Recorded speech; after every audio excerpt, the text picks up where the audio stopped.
Welcome to our podcast. My name is Keely Severson, and I'm here with my co-hosts Eric Johnson and Alicia Swami, and together we are exposing mold. Today we are here with one of my favorite herbalists, Chris Volesky. Chris, thank you so much for joining us. Thank you for having me. Chris, do you remember a few years ago when I posted that mold video, finding the mold in my moldy apartment? Yes, vaguely.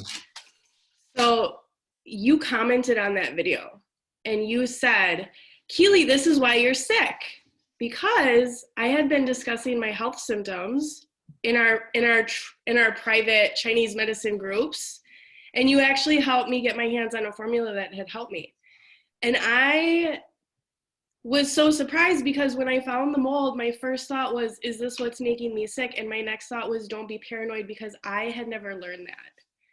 So you were actually the leading voice in helping me connect my health at the time to mold injury. And we ended up leaving that apartment 30 days later. I don't know if I've ever told you that face to face.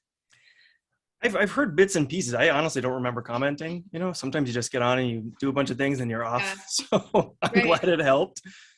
No, I mean, that was pivotal for my health. So thank you. And I'm fascinated to hear from you because I went to school for acupuncture and Chinese medicine too, and I was never taught anything about mold in my health. So walk me through how you knew that it could be causing my health symptoms enough for you to comment that.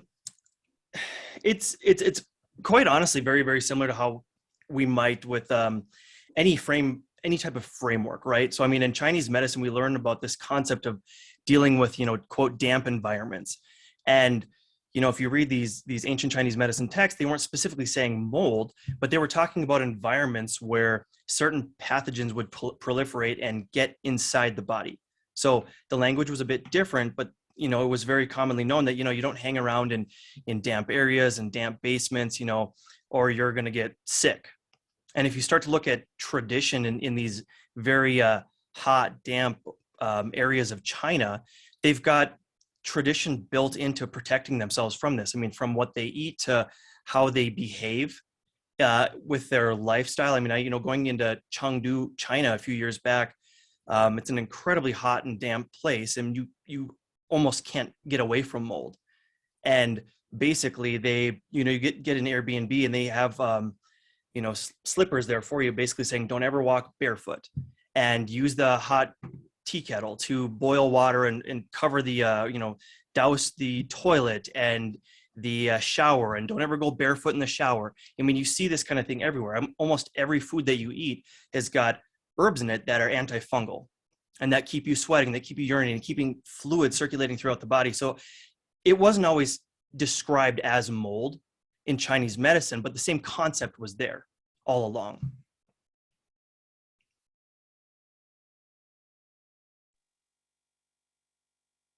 We can't hear you, Keely. How's the sound now? There we go. Yeah. Okay. Can you walk me through a little bit of the difference between diagnostic methods in Chinese medicine? I want to preface this question by saying in Western medicine, people are really attached to having a test dictate what their health symptoms are. And in Chinese medicine, we don't do that at all. Can you talk a little bit about what diagnostic methods we use from Chinese medicine, and also how you can use those methods to pick an herbal formula that can still be effective without a test? Sure. Really, in Chinese medicine, there's several pillars of diagnosis that are heavily relied upon. Of course, questioning, finding out what the patient is dealing with, maybe what the history looks like, what their presenting symptoms are. That's a big part of it. Palpation is another big part of it, and that might mean touching certain areas of the abdomen, checking for temperature or variances within the body. For example, sometimes somebody might come in and one cheek is hot, one cheek is cold, or they might have one of their limbs is hotter than the other, depending on what's going on. So that's a big part of it. Pulse diagnosis, there's a huge history of that in Chinese medicine dating back thousands of years. Texts describing this kind of thing is something that I specialized in sort of early on in my career, is how to see, sort of take a look inside the body just from feeling the radial pulse. Then observation of the tongue, or just observing the complexion of the face, is another big one. Looking at the tongue, at whether it's swollen, whether it's soft, the color of it, the coating on it gives another peer inside the body. So these different diagnostic methods kind of are all played together to get a picture of what's going on inside the body, and really a snapshot of what's going on right at that moment. And that's kind of an important piece when you look at how Chinese medicine is appropriately applied. I know a lot of people will come in and they've got tests and lab values, this or that, or they'll come in and say, like, every test I've taken is negative. Nobody can figure out what's going on. So you get both extremes with it. Not only that, but then they'll come in and say, okay, I've got this test. This one was from 3 years ago, saying this. Well, from a Chinese medicine standpoint, we're really looking at what is happening with the body right now. How is the body behaving itself right at this moment? When I observed a teacher of mine in Chengdu, I noticed that he never had a chart for anybody. They would come in, he would ask them questions, they would say what's going on, he would check their pulse and their tongue, and he'd write something. I said, well, what about the last thing you wrote them? He says, it doesn't matter. This is what's going on with this person right now. This is what's happening with their body right now. It wasn't about, here's what happened 3 weeks ago, here's what happened last time, here's the herbs that I gave them last time. It's, okay, I've already treated them. Now their body is presenting like this. Changes have happened. Now we have to treat them by where their body is at right now. So it does become quite a bit different in that way. I, early on in my career, got really concerned about lab values. I did a lot of study on that. I tried to match herbs and treatment to lab values, and I failed miserably many, many times, if I'm being perfectly honest.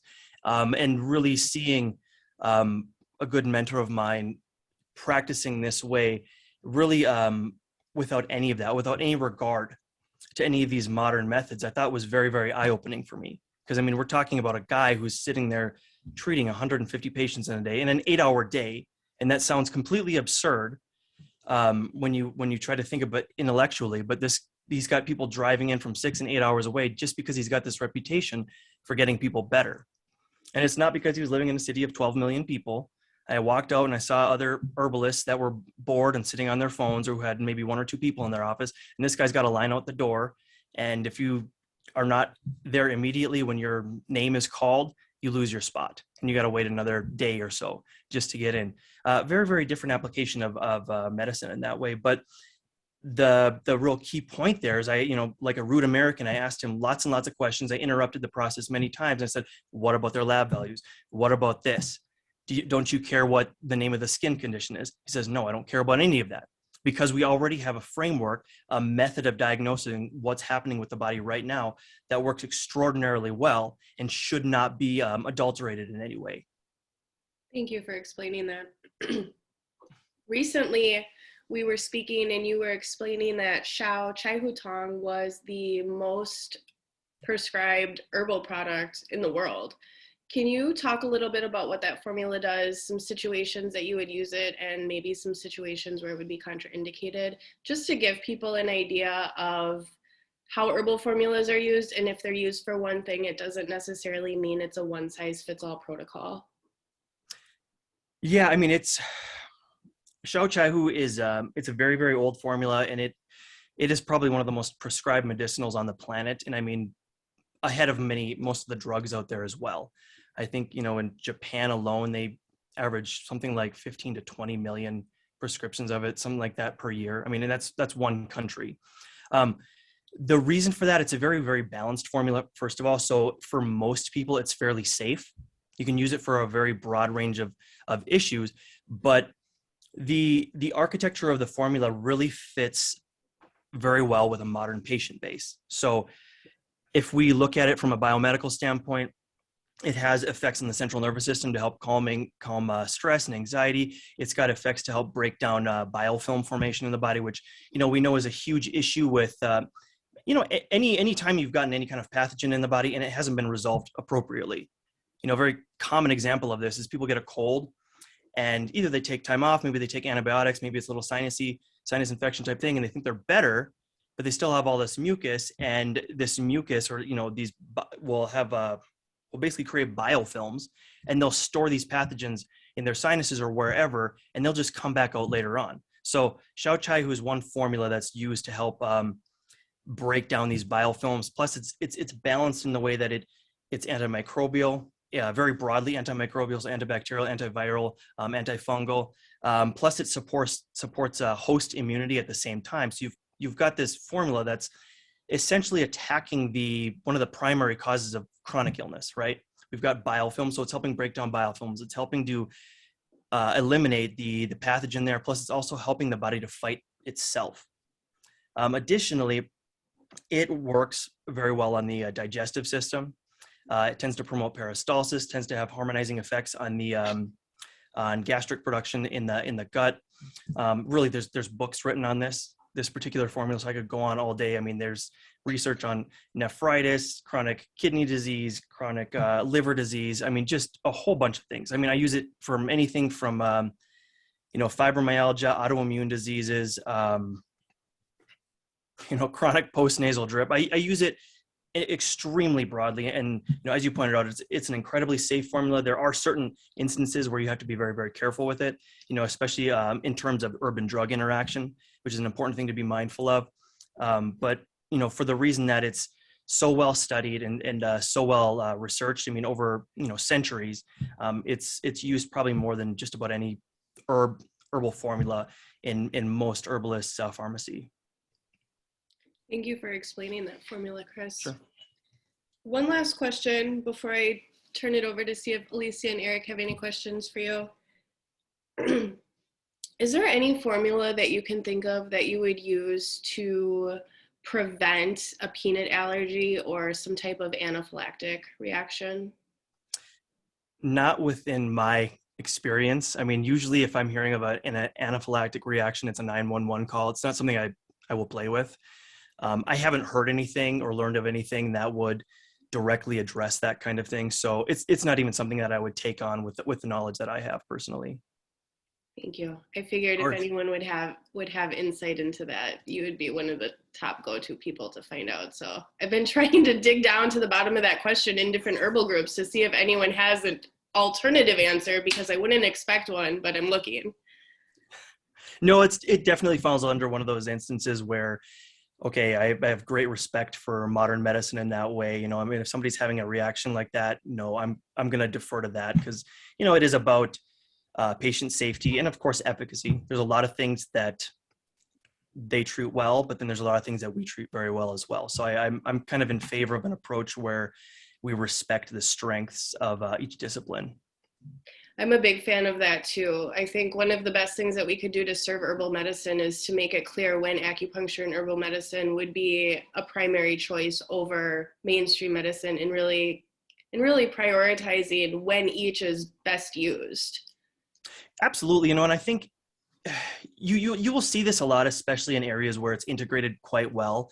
I know this, I mentioned this mentor of mine, his name is Jin Zhao, he's in Chengdu, China. And I saw him refer out, numerous times, and especially even to just say this guy's a great herbalist. He doesn't have anything to do with acupuncture. And many times he's telling his patients, why don't you just go do acupuncture? It's going to work so much better for this. I mean, literally telling them, I probably can't do a very good job treating this. Go do this. And, half the time they just say, I don't want to have that done.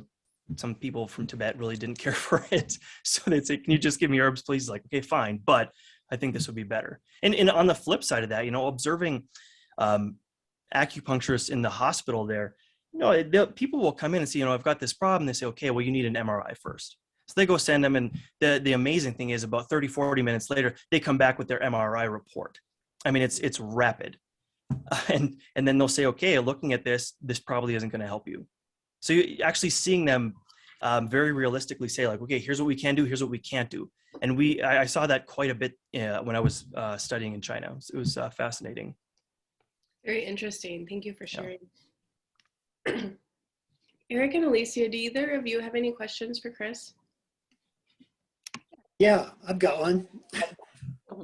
You already touched on it by asking about cold and damp and what exists in the Chinese literature about mold illness as it may have been described in the past. Mm-hmm. In the 1980s, the sick building syndrome emerged in a really big way, and Western literature had nothing on it. no description, nothing that described people crawling out of their houses saying, this place is killing me.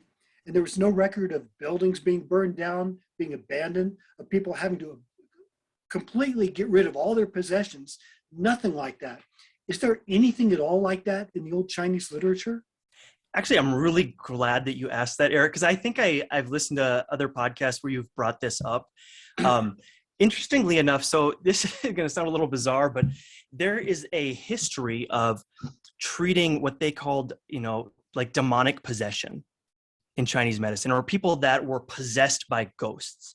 And it sounds very floofy, very odd, but if we look at this tradition of how these kinds of things were treated, right? What kind of herbs were they using to supposedly treat this ghost infestation, right? Which, by the way, seemed to occur in old houses and libraries. Odd, right? Places where mold probably would proliferate anyways, right? So we actually take a look at some of these herbs, and we've got the benefit of modern pharmacology, herbal pharmacology, to look at this. And if we actually observe what these herbs were doing, the most popular of which is called Sangju atractylodes, highly antifungal.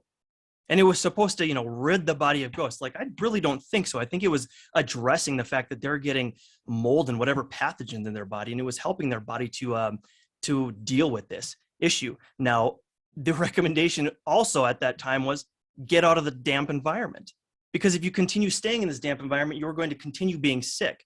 Now, obviously, when you live in a place like, Sichuan province, where it's already hot and damp, part of your lifestyle is literally combating that. You sweat on a regular basis. You cook all your food with certain herbs. It's kind of an interesting experience being there, because you get into a cab, nobody is ever going to have their air conditioning on. You're never going to find it. They might roll the windows down, but they're not going to have the air conditioning on. And then you're going to go eat hot, spicy food in 90-degree weather, but so that you're sweating, so that you're constantly moving fluids throughout the body, so it doesn't allow these pathogens an environment where they can proliferate appropriately. So I hope that answers your question well, but that's probably the best reference I found to it, is this idea of demonic possession, or places that are infested with ghosts, and treating the people with these herbs that we find out thousands of years later are actually highly antifungal. Yeah, you bring up the oddity of people keeping their windows cracked open, and the need for good ventilation. And these concepts existed clearly in Western literature and in old writings going back actually all the way to the 1600s. Mm-hmm. And yet they never really isolated specifically what agent was involved and what they could do about it. And I looked for a transition period of when observations of something more specific that they needed to worry about may have emerged. And something really interesting came up called Korean fan death, where people in Korea had this abnormal fear of, like a superstitious demonic fear of being exposed to fans, that if you keep a fan running in your apartment, you could die. And for this reason, they avoid turning on air conditioning systems in the car. They don't like to turn on the air conditioning unless they absolutely have to. Some subliminal fear of what a fan might be doing. And this is among academics, people who are not superstitious. So there's been some questions raised about how highly educated intellectual people could have such a superstitious fear. And there's a possibility that maybe their observation has some basis in fact, and it needs to be explored. That's an extremely good point. I think, first of all, to back in school where they talked about this concept, don't sit there in air conditioning, don't have a fan blowing on you. And as a student, you're like, okay, they're teaching us this, but what does that really mean? And then, I went to a traditional medicine hospital in Tibet, where one of the therapies they do, they look at your urine, they look at all kinds of different things, but one of the big things that they do is they put you in these big wooden bathtubs, filled with hot water, and they put all these herbs in there, and they have you sipping tea, and you'll sit in there for a good hour just sweating bullets. And then, you can get out, you can kind of dry yourself off, but then they tell you, put a hood up, keep yourself bundled up, don't go out in the wind because you'll get sick. Now, let's actually take a look at what's happening, and especially in modern day where we're constantly wiping away the microbiome that we have on our skin, right? We're taking hot showers every day. So we're getting rid of oils, we're getting rid of bacteria that are actually helping to protect us. Plus, being in this heat, our pores are now opened up, right? So we've gotten rid of a lot of our natural defenses, our pores are open. And then you go out in the wind and people say, you know, oh, go out with wet hair, you'll get sick. Sounds like an old wives' tale. However, we do know that the wind does carry pathogens. It carries all kinds of things. And if we've wiped away a lot of our defense, we've given these things a much easier entry into the body, not just via the nose and the mouth, you know, the respiratory system, but we've given them another easy passage, which is potentially why, you know, this idea of fans was such a big issue, or this idea of being in the wind was such a big issue. Yeah, I recently posted about a strange encounter between Benjamin Franklin and John Adams, the founding fathers, who managed to wind up together in what Ben Franklin suspected to be a sick building. And John Adams had the prevailing view that they should close off the window to keep out the cold air and keep out the wind, that something about the outside air was deadly. And he was so fearful that he wanted to shut himself up very tightly in this room. And Benjamin Franklin said, no, you must keep the window open. The cold air is good. And I suspect that you have not heard my theory of colds, in which he said that he believed everybody was completely wrong about the idea of cold being the agent of itself, but there was something about cold that unleashed, there was something associated with cold and damp, but it wasn't cold and damp per se. And he insisted that they keep the window open. And Benjamin Franklin is even famous for doing cold air baths. In the dead of winter, he would open up the windows and sit around naked to make sure that he got his daily dose of cold. And people thought he was absolutely crazy. But I managed to subscribe to that same bizarre theory that cold air never really did anything to anybody. And yet something is associated with that.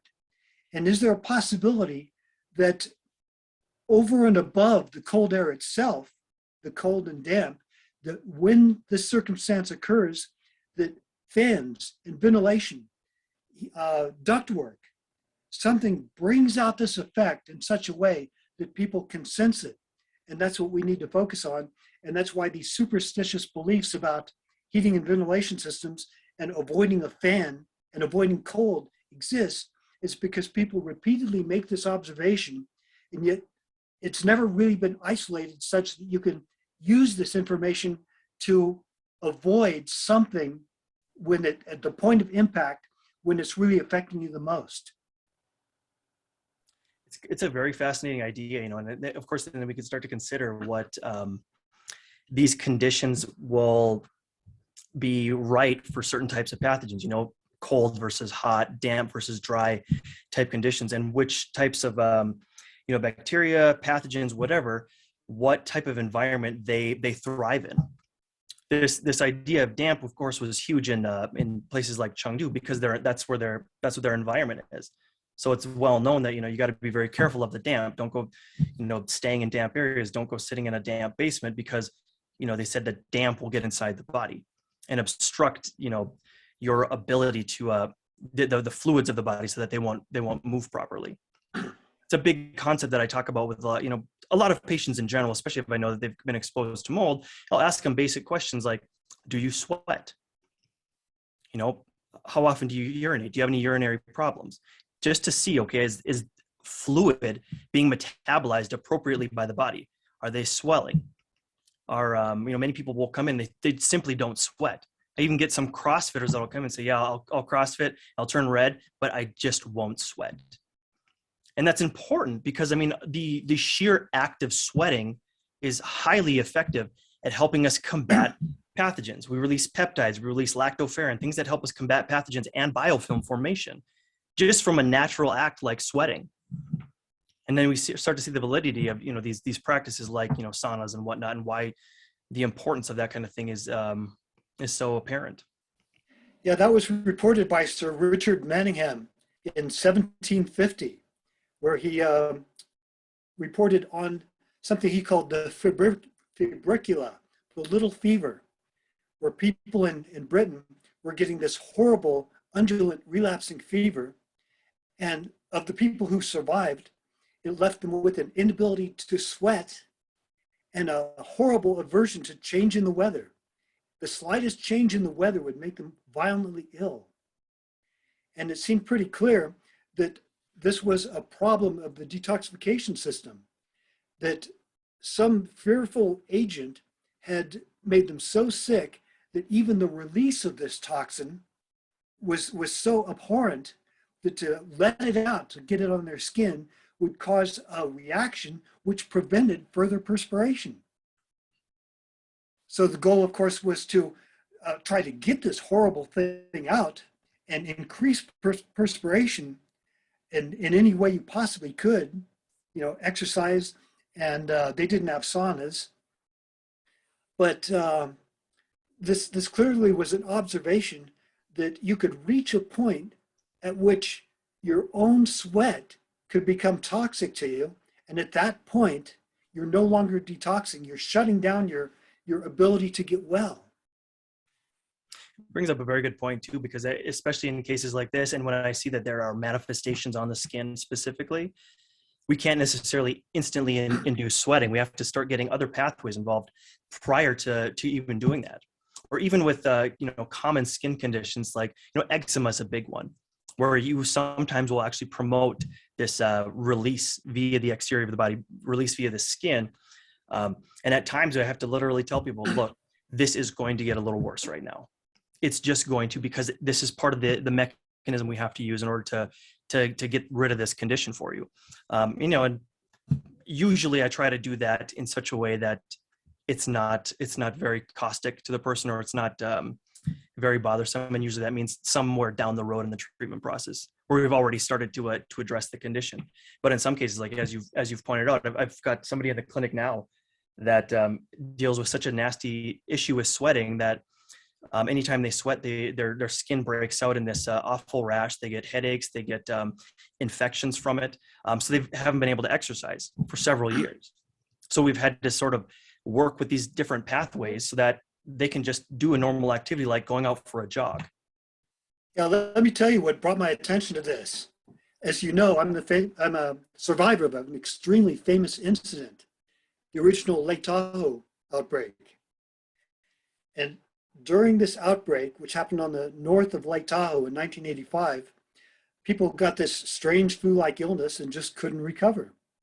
And when doctors, researchers from all over converged on this, any clue that they didn't like that interfered with their own theory, they simply ignored. Well, one of the things that happened to us is that people became reactive to their own sweat. I mean, so reactive that if people were to sweat and exude this into their clothes, they'd then become reactive to their clothing. And I thought, that's amazing, but it's clearly a sign that we're getting rid of something really nasty. I mean, if it's so bad that it comes out in our sweat and we react to our sweat, we've got to isolate whatever this is so we can, study it and avoid it, because I sure don't want to have this happen again. And all through my town, every detoxification regimen known to man was tried. I mean, if somebody could invent it, it was tried. The grapefruit diet, binders, activated charcoal, bentonite, anything and everything. And people just weren't making progress. And this complaint just kept going on and on. People kept, talking about the same thing. I'm reactive to this building. I'm reactive to my clothing. I'm reacting to my sweat. And a couple of us decided, well, maybe there's something bad in town here. And we have a desert handy. It's not far away, just an hour's drive away. So we drove out to the desert and camped. And miraculously, we could go into a detoxification mode and sweat, and we could tell, but clearly we were releasing something very toxic, and we were getting rid of it out in the desert in a way that we could not do back in town. And when we would go back to town, we'd have a little bit more tolerance for whatever it was back in town. And I realized whatever it is out in the desert, whatever's happening, I need a lot more of that. So I spent all my time, every weekend, I was driving out to the desert. If I could camp out there, I was getting out there at every opportunity. And even when I was in town, if I could spend an hour a day getting up into the woods, even that would help quite a bit. So it seems to me fairly obvious that this impediment and perspiration represent a threshold at which the body decides no more. I can't just tolerate, I can't stand any more of this. This toxin is now going to be stored. It will be released only under duress, under the most horrible conditions, because the body is going over tolerance. So in town, in proximity to this agent, whatever it is, it continues to store. And only if you get completely clear does the body feel safe enough to really detoxify and recover in a significant way. It starts to sound very similar to addressing certain food-related allergies as well. And you know, you mentioned these sensitivities to changes in weather and temperature and whatnot. That would also be a big part of it. I know, Keely, you mentioned Xiaohu as an example formula of this. And one of the chief symptoms that is listed under this is basically problems with temperature regulation. People can't stay hot or cold. They never have an even temperature. So they're constantly fluctuating back and forth. Sometimes people will mistake this as hot flashes, especially, you know, if they're, you know, later 40s, early 50s, they're female, they'll start to think, oh, it's just hot flashes. And in many cases, it's not. It doesn't even seem to have as much of a hormonal component at all. And as soon as we start treating this idea of these retained pathogens, biofilms and whatnot, they'll come back in and say, wow, like, I'm just even keel. I'm not getting hot. I'm not getting cold constantly. And you'll see this, you know, in different populations. We don't see it as much in the United States unless it's very, very extreme. But very often, you know, patients in China would come in and say like, oh, I'm averse to wind.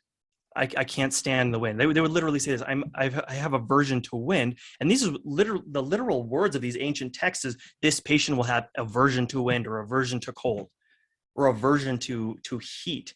It's not generally something that we hear people coming in with. Every once in a great while, I did have a gentleman a few years back that this was his issue. Anytime the weather got even slightly cold, his whole body would clam up. He'd go into shivers that would last for like 48 hours, even, you know, getting in under a warm blanket. And of course, you know, all the lab values, every test he's done is negative, and he's run this gauntlet. And I looked at him, I said, you gotta be kidding me. This is like verbatim from the text. So we started treating him. I think it took us about a month and a half or so, and completely got rid of this problem. So he's out, you know, watching football games and whatnot again. But again, sounds like a very bizarre thing. The test, you know, as you put, Keely, didn't do anything there. So I couldn't myself, I couldn't name any kind of like modern pathogen. I can only state this from the framework that we use with Chinese medicine, what was going on with them. And then from there, treatment was very, very simple. I think he stayed on the same thing almost the entire time. So my job was just, okay, prescribe something one time, and I didn't really have to change it for the entire time he was there. Well, this problem with temperature regulation was classic for the Lake Tahoe mystery illness. I mean, we had to stay at between 78 and 80 degrees. And if people went outside, if they got hit with any cold at all, you'd get like a pseudo Raynaud's syndrome. I mean, extremities would turn blue, and specific fingers. I mean, it was so close to being Raynaud's that a lot of people were diagnosed with Raynaud's, but it wasn't quite right. And this went on with me until I started my desert detox protocol. And amazingly enough, for about a year, I continued on, even though I was spending as much time as possible trying to detox, I still had this problem going on. And then one day I woke up in the morning and I was warm. It was incredible. I just woke up, and for the first time in like years, I didn't feel cold. I felt normal. And I ran outside, and it had just snowed, and I start making snowballs. And I'm going, whoa, no Raynaud's. It's gone. It just melted away like overnight, like my body hit some threshold in which it finally clicked back into normal, and thermal regulation was as it should be.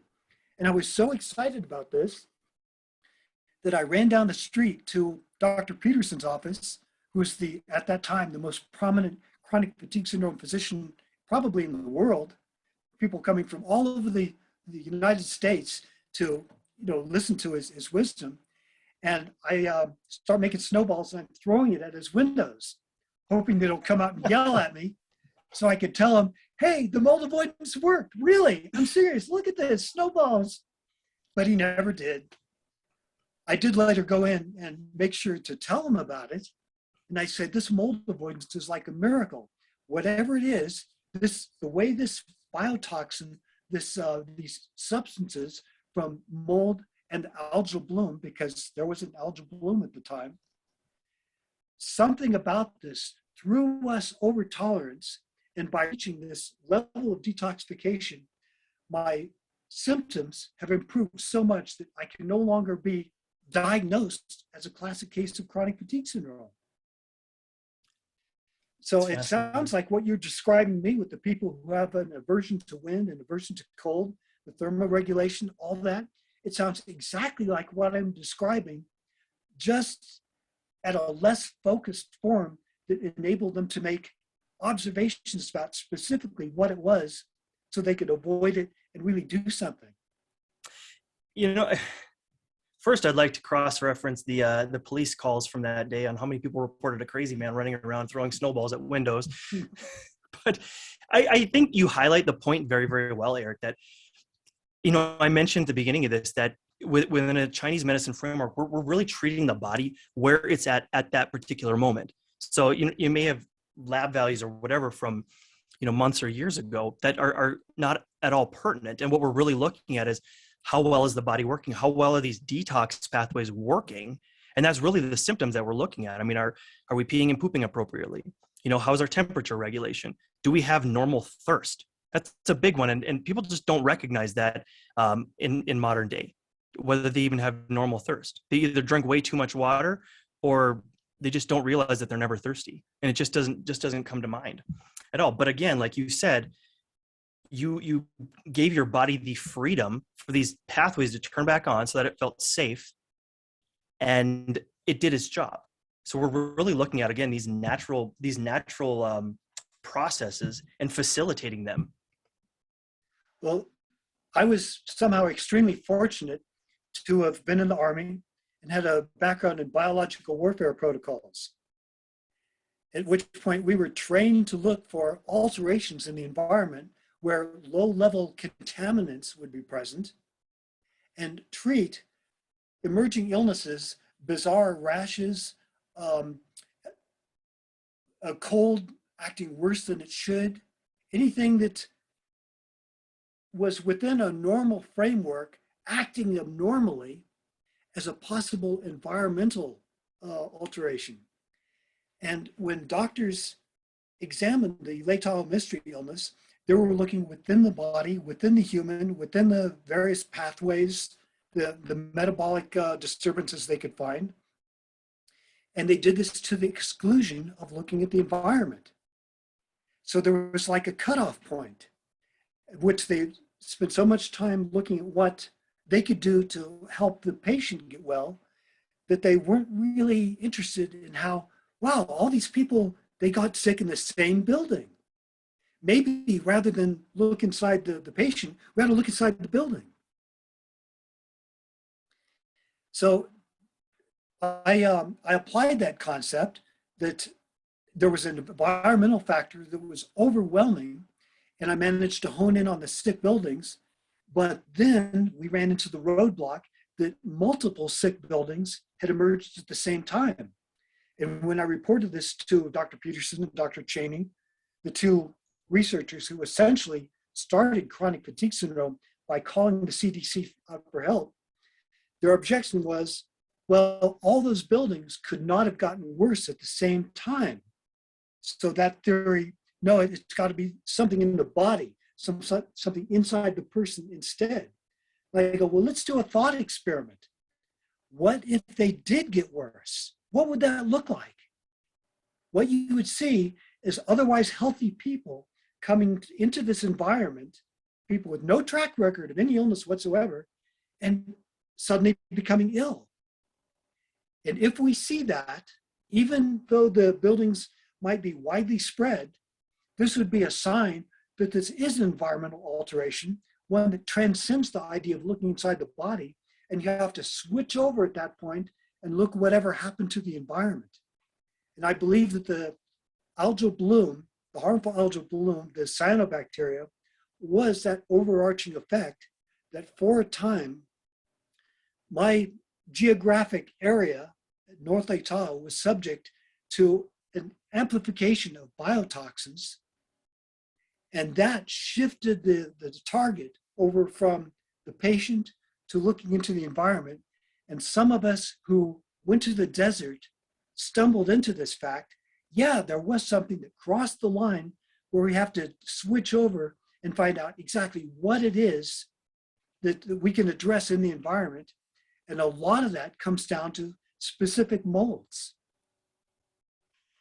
And if we can isolate these molds, find out what toxins they're producing, locate these colonies and remove them, people can recover, sometimes even in the same building, simply by removing this additional load on their immune system. Just wasn't a prevailing concept at the time, so nobody was tuned to it, or at least the doctors weren't tuned to that type of idea. But that's fascinating about the aversion to wind. Now, cold, you can kind of go, well, maybe somebody had a loss of thermoregulation, so they're just going to be, having problems with any kind of cold, even though there's really nothing inherent about cold that we know of as being particularly pathogenic. But wind, how could air moving sideways possibly be a problem? That seems crazy.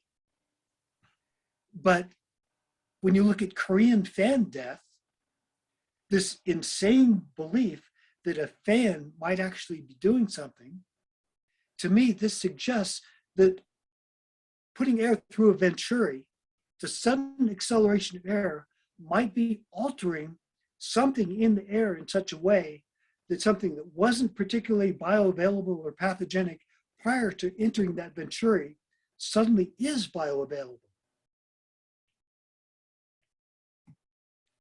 It's kind of a crazy clue, but I did a lot of proximity testing with fans to find out if I could discern a difference. So I would take a fan or a vacuum cleaner into a moldy building and find out if accelerating the air had an effect on me, which it did. And this effect was mostly detectable by an alteration in heart rate and the intensity with the heart laboring.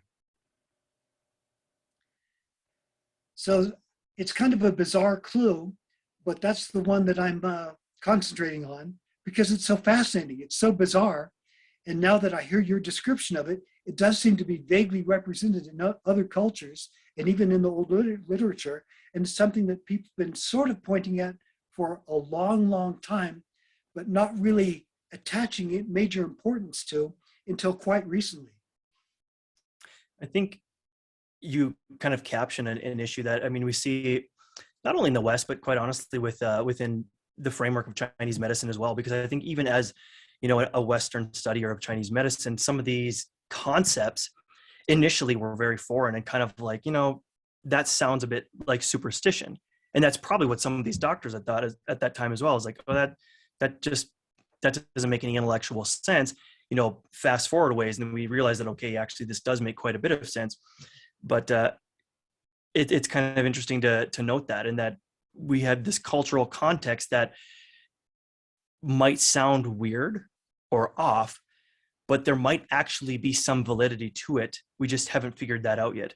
The cold piece of it, I'm still trying to figure out parts of that as well. I just remember sitting and listening to these practitioners treat patients, and I remember one young gal came in. She's probably in her mid-20s. She was almost hanging her head in shame because she didn't seem like she wanted to say what was wrong. And she said, well, I had this translated for me because I don't speak Mandarin, but she said, well, I was walking around on cold floors barefoot and now my knees hurt. And this was just such common knowledge that you do not do that because the cold will get into your body. So you're just literally hanging your head like this. And, everybody's staring at her like, are you kidding me? Everybody knows that you're not supposed to do that. Here, of course, it's totally different. I mean, we walk around barefoot all over the place and we don't think anything of it. But so I'm still trying to wrap my head fully around how that works. I haven't gotten that far, but it's kind of interesting because, from a cultural standpoint, people know, okay, you do this and it will cause this problem. You don't go out in the wind. You don't, expose yourself to too much cold or too much damp or whatever it is. We did an interview with a Dr. Lewis, who was approaching a problem of sick buildings from this perspective that, well, this is kind of unbelievable and there's not much evidence for this. And he was doing an examination of sewage sludge where people were having the same symptoms as were reported in the sick building syndrome. And he had honed in on toxic mold at the time. And while he was in the course of this investigation, he and a reporter or a journalist that he was doing the story with were sitting down on hay bales that were in close proximity to this area where this event had occurred and realized they were getting sick from just sitting on the hay bales, which, I mean, you could hear it in his voice. It sounds crazy, even to him. But it turns out that this toxic mold that we found in the sick buildings, the one that really stood out, is a particular one called Stachybotrys chartarum, which has quite a history. It was known for poisoning horses during World War II, and it was investigated as a biological weapon, and it's an extremely, extremely powerful toxin, and it loves to grow on cellulose, on hay, and that's why it loves sheetrock. And this thing has emerged over and over again. And here, just by coming into proximity with something that Stachybotrys likes to grow on in the setting of a sick building syndrome type of incident, except this was outside, he was reporting on something that sounds like, as you say, unbelievable, couldn't exist. And yet here he felt it. So at that point, I believe that all we had to do to proceed with this investigation is take that bale of hay, study the living crap out of it, and maybe even move it out into the wind, stand downwind of it. See if the wind coming across that hay managed to blow something on you where you have this type of reaction. And then the matter could be settled actually within a matter of hours. Sounds like scientific thinking at its best. A hypothesis. Now we've got an experiment. Let's try it and see what happens. Yeah, I actually took a sample of Stachybotrys and did precisely that. I ran it through a vacuum cleaner to see if it would knock me flat, and it did. I told this to Dr. Shoemaker, and he goes, "What the hell are you doing? You're crazy." It's taking one for the team in modern speak, right? Well, inquiring minds want to know. It makes me think of something that is kind of interesting, though. When we talk Chinese medicine, Chinese culture, everything is very, very conceptual. And this idea of qi that people talk about, which is a whole other topic. I don't believe that it's any kind of weird ethereal type thing. But if the idea behind it is if something stops or stagnates, it causes disease and death. So, I mean, we see, hay bales sitting there for a time, and what do they start to collect? This toxin, right? We see the same thing with anything that will start to ferment. Things start to decay. You see this even in Chinese culture. Nobody stops for anything. You cross the street, you just work around everybody else. I mean, it seems like this incredible mess, but they know that you just don't ever stop. You stop moving, you stop sweating, any of this stuff, and it will start to cause a problem. And this is why you see, people waiting for a bus, for example, doing things like Tai Chi or massaging their kidneys or, doing breath exercises. They're never sitting around. That just doesn't happen in that culture. I mean, even some of the driving tests, I mean, it's like, if you stop inappropriately, you're going to get rammed into and you're going to die. I mean, this is like the prevailing thought, like, no, you don't stop. You work around other people, and then If you stop emotionally, it's the same thing. You become depressed, you become apathetic, you become irritable, angry, rage prone. And the amazing thing is I see this much more frequently here in our culture, where we do stop. We sit around, we binge Netflix and whatnot. We're not moving like we should. And you look over there and you look at their phones, which is watching how many steps they have, and it's like 20 to 30,000 steps a day. They haven't stopped at all. They're constantly moving. They're constantly keeping their blood flow going. They're sweating all the time. It's a completely different idea on lifestyle and philosophy. In a way that almost sounds based or similar to what I've been describing as the rebreathe effect, where if you are in the presence of a toxic plume from these microbes, from this toxic mold, that if you inhale, something about the process of breathing unveils this bioavailability effect such that it is toxic to you on the second breath, not the first. In other words, you could walk into an area of toxic mold, like if you'd been holding your breath, you could run in there, take a really deep breath, and it wouldn't really affect you all that much. Whereas if you breathe it out and then instantly rebreathe that exhalation, something about the processing of that over and above carbon dioxide, something about that inhaled air is just incredibly, incredibly toxic to you. And I tell people that when they're in a toxic building, keep moving. Don't stay in one place. If you have to stand in one area, move your head. If you can do at least that much, it seems to help. And people have reported back to me that it does seem to make a slight effect. But in terms of the scientific thinking, this effect with the toxic mold, when this black mold first emerged, and this was reported in a 1994 Bible for the indoor air quality movement, the Saratoga Springs Manual, they wondered, what is it about this black mold that is so bad? And what did the people who first encountered it, first tried to enter this into the literature do? They went and inhaled some. Well, at the time, mold wasn't really known to be much more than an allergy. So they didn't really consider this to be extremely dangerous. Of course, they found out otherwise when it knocked them flat. Fortunately, they all recovered.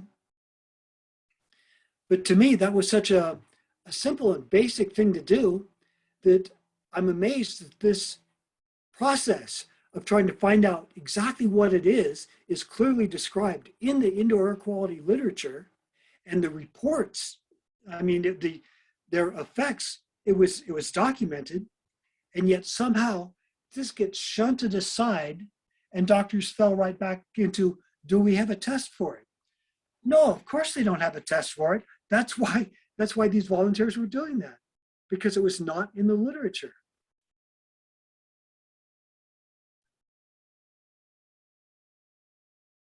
It's fascinating. So it shows that we still have a ways to come. So my advice to people, when they believe that they're subject to this strange effect that doctors don't understand and don't believe in, like if you react to the wind, if you get sick in certain places, if a sudden change in the weather affects you, there is actually something you can do, something you can try that doesn't occur to most doctors. And that is, you can take a sample of the offending agent and do proximity experiments and see if it affects you, especially at times of weather change.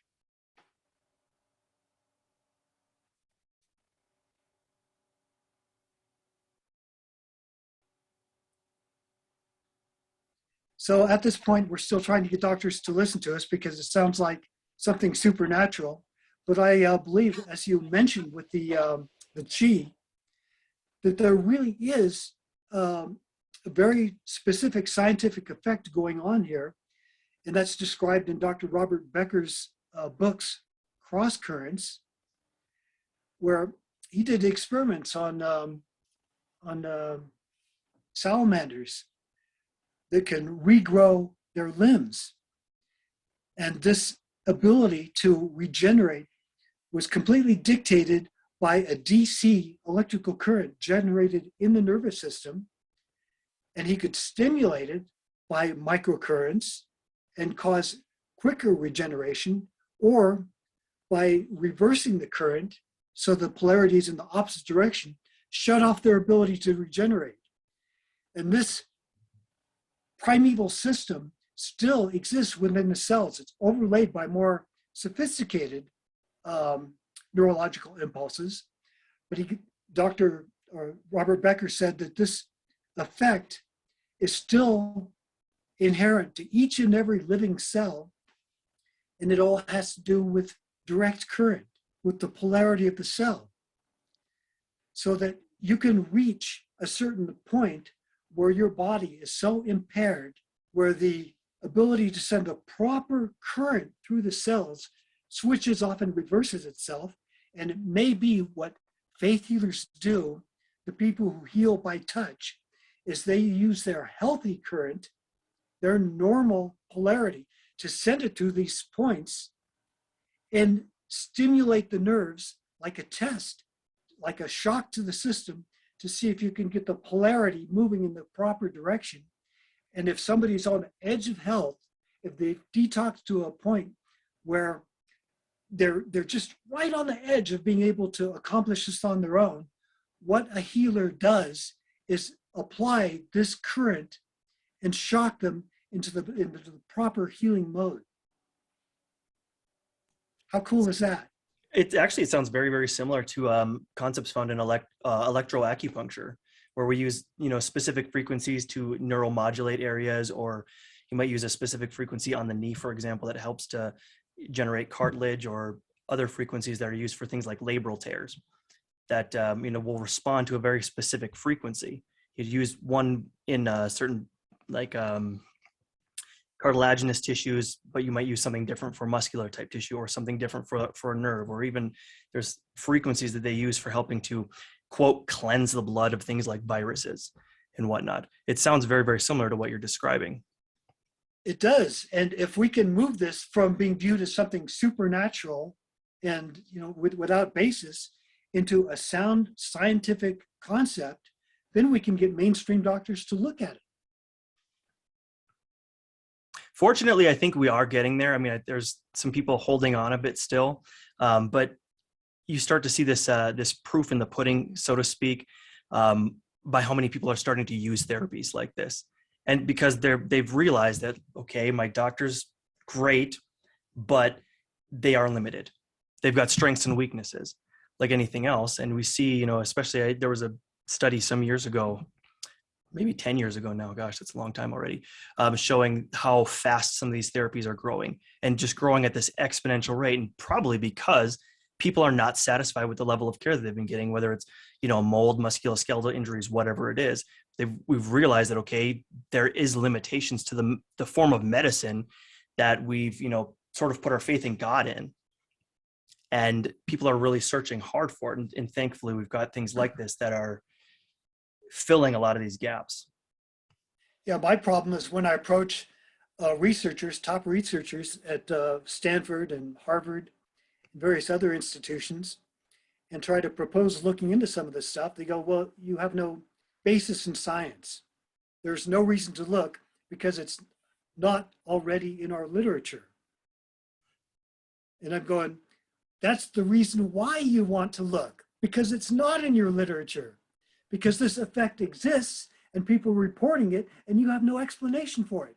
This should get a scientist excited to think, is there a logical reason for this? And if so, can we pursue it? Should be is the the operative word there, or phrase. Yeah, I mean, to come down to it, it appears that a lot of our top researchers don't understand science. Science starts with observation. If that observation is reproducible, that means something is there, even though you may not have a basis for it entered into your literature. And that is exactly what you want to look for, because that is where new discoveries are to be made. Absolutely. where the water is blue. So my final question here before we sign off is, you know, we are entrenched in Western medicine, and, you know, we have a pill for every symptom, you know, through the library. What I would want to know is, what would you say to people that call herbs and herbal medicine hocus pocus? I would say that they're ignorant, if I'm being perfectly honest. I mean, if it's kind of almost an odd thing for somebody to say at this point, it does speak of ignorance, because I mean, when you really look at the wealth of information there is out there, it's at the point where it's incontrovertible. Especially when you look at places, you know, I mentioned Japan and their use of what they would call Campo formulas. So they've got, you know, a certain body of herbal formulas that are basically endorsed. And they've got, you know, decades and decades of research showing what these do, what the efficacy is, you know, what potential for side effects are, where the reactions might be. There's one called Sichuan Dabu that they've got about 50 years of scientific study on using this alongside cancer and chemotherapies. I mean, 50 years of research. Find me a drug, you know, that has that much research. You know, not many drugs will have that much research on it. So, you know, I mean, I you know, I used to get very, very huffy and offended by things like that, but it's just plain ignorance at this point, because there's so much information. They probably just don't know where to look or how to look for it, which is probably more the problem than anything else. Yeah, and I remember Keely telling us, and just telling our audience, you know, it's like herbal medicine was the original medicine for people. We treated people with barks and herbs and things that we found in nature that, you know, people had tested for hundreds of thousands of years. You know, maybe some have died from this and that, and that's why we know what to avoid and, you know, what is good and what's not. So I think people need to look more towards natural remedies when they're dealing with something like mold illness, because a lot of these drugs come packed with crazy symptoms. And it's like, you use this drug to quell this symptom, but it causes a whole host of others. And that's not really something that you see with herbal medicine. You know, if anything, it helps more than causes more issues for you, in my opinion, anyhow. So I'm not the expert here. No, that's kind of one of the beauties of it, especially something like Chinese medicine, where there have, you know, just about any given formula has got centuries of practice being used. So there's, most of these were designed in such a way that they knew that if you gave, you know, just this one herb for, you know, this condition or this symptom, you probably were going to have a problem. You know, a very, very good example of this is an herb called bupleurum, which is one of the most commonly used herbs out there, but used alone would probably cause most people to have headaches and or migraines, and could actually cause damaging effects over the long term. Well, what was found was that when you combine it with another herb, it actually, the effectiveness of this herb, bupleurum, works even better, and it mitigates these side effects to the point where there's basically none. And this is essentially how these whole herbal formulas came to be. They would basically observe what happened with with prescribing these and say, okay, obviously it's causing this problem, so we need to alter this formula a little bit so that we're not damaging the body in this way. And so you very often see these formulas that have, you know, 6, 8, 10 herbs combined in pairs, so that they're not only mitigating side effects, but they're also using herbal pairs to compound the effects of the formula itself. And it's interesting because there is a very real blend of tradition and science that goes along with it. I mean, I cannot get an herb in my clinic that hasn't been highly, highly tested. I mean, genetically tested to make sure it's actually the right one, because some herbs look so close that to the naked eye, we can't tell the difference. And this one might be toxic and this one might be medicinal. So, I mean, they've got, you know, organoleptic testing, you know, heavy metal testing. I mean, most of them go through 16 plus tests just alone to make sure that we're using the right herb, that it's not been contaminated at all. There's a whole field of herbal pharmacology that's been birthed from this, and it is an intensely difficult field to exist in because it's you've got to be extremely bright in order to fully understand this. I got to go to Chengdu Medical College and give a little lecture, and then we, you know, showed us some of the labs where they're doing some of these things, and it's fascinating the amount of modern science that's been poured into it. And as interesting as that is to me, to see what we've done in that way and the pharmacological knowledge we've gained from it, I know more than ever that we cannot abandon the tradition, at least not at this point. They are developing tests that would match up with these, quote, patterns that we talk about, these aversions to wind that Eric and I were talking about.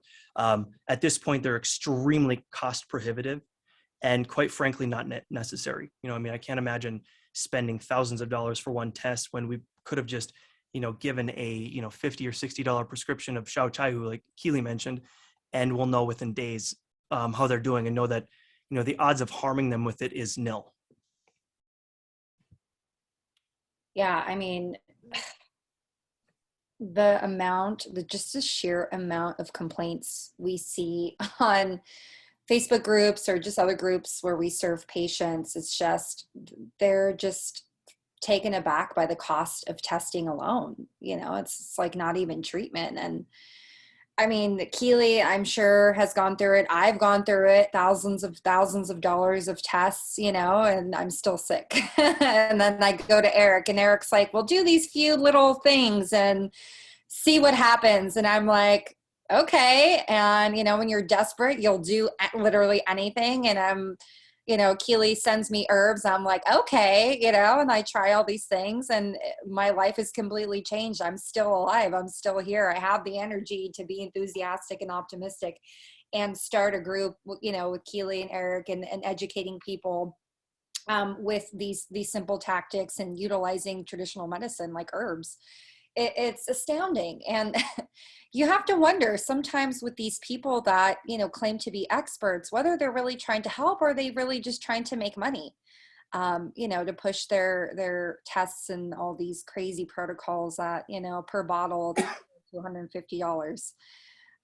So, we're super honest and super transparent here at Exposing Mold. And, our goal is to help people, but it's also to let people know that, hey, there's people out there that are just trying to scam because this is an opportunity for them to sell their snake oil, and be careful because we're just so tired of seeing people lose every single thing, their life savings, their homes, everything, because they're just told to do this and do that and take this test. And in the end, they are sicker than ever and they have no answers. And so that's where we come in. And that's where we provide information, and partnering with people like you, Chris, is important because we don't want to harm people any more than they already are. We really want to help. And that's why, Exposing Mold is here. And that's why we branch out with people like you and really find the doctors and researchers and physicians who are willing to put forth,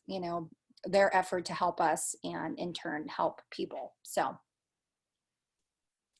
Well, thank you for having me on here. I think I absolutely love what you guys are doing, and I'm kind of the same way.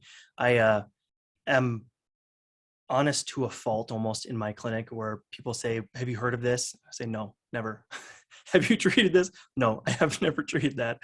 And they'll ask me, what do you think? And I'll just tell them honestly, look, like, here's what it looks like from my paradigm. I will treat you no more than 1 month if I don't see very notable change. What's going on with you. And I find that people are very refreshed by that, where I can show that, okay, my knowledge is absolutely limited because I am one person with a very specific paradigm. It works very, very well for a lot of people. It does not work well for some things. But I always let people know that. And I think that's a breath of fresh air in our culture where, as a doctor, and maybe not so much anymore, but it was often practiced that you have to be the expert on everything. You have to be the voice of, here's what you do, and I think there's a lot of strength in saying, I have no clue. I treated a gentleman years ago. He had some end stage liver issues, did not know what to do. And I said, look, I know how to treat you in concept, but I've never treated somebody in your condition. I said, here's my idea, but I completely respect if you want to walk out the door. And he was just like, thank you so much for saying that. And I think we worked together for several months. For beyond that, just because I said, look, sure, I have an idea on how to treat you, but I don't know. I simply don't, and I actually almost prefer that. to say like, yeah, here's my weaknesses, take it or leave it. Thank you for your honesty. And, you know, Of that's needed. We need more of that these days, because too many doctors are just saying, oh, there's something wrong with you, or there's something wrong with your head, or you're mentally ill. You know, it's never like, oh, I actually don't know. I would like to know. And, you know, maybe I could refer you to someone else who may know. And they don't do that. And that's the problem. And so thank you for being honest. And just for closing here, just how can providers or patients connect with you to enhance their herbal education? Really, through my website is probably the easiest place. It's just my name, chrisvolesky.com. Practitioners, we've got a continuing education site for, it's geared towards Chinese medicine practitioners. They can find it that way as well. But that's probably the easiest way, because everything, you know, gets filtered through to me eventually. So. Perfect. And we'll link everything in our show notes below. Also, Keely's going to be sending you a private message for a small proposition there. So I don't want to put you on the spot, so you guys can take that offline. But I'm going to go ahead and do our closing. Was there anything else that you wanted to let our audience know, Chris? No, just love what you guys are doing. I've watched some of your show, not all of it. Y'all are doing a great job. I told Keely, make sure they don't make me look like an idiot, because you guys are well read, and I'm impressed with it. No, I mean, you definitely are adding to the totality of expertise here. And we do appreciate you, and hopefully we can work with you in the future. So I'm just going to go ahead and do our closing really quick. Thank you everyone for joining us today. We appreciate you, Chris, for coming on and just chatting more about your expertise in herbal education, Chinese medicine. It's definitely, a practice of medicine that is becoming more valued as people are seeing how allopathic and, you know, pharmaceutical medications are failing them and actually making them more sick. So thank you again, and awesome to the rise in traditional medicine. We definitely need a lot of that these days. Please like, share, comment on our content. Also, check us on all podcasting locations and platforms. Also, check out our Patreon and GoFundMe pages to keep this podcast rolling. We recently launched a Exposing Mold members education group, where we are providing awesome information that you will not find anywhere else for a very, very low cost per month. And we hope that you'll go ahead and check that out. I will link it below in our show notes. Thank you again, everyone, and we'll see you next time.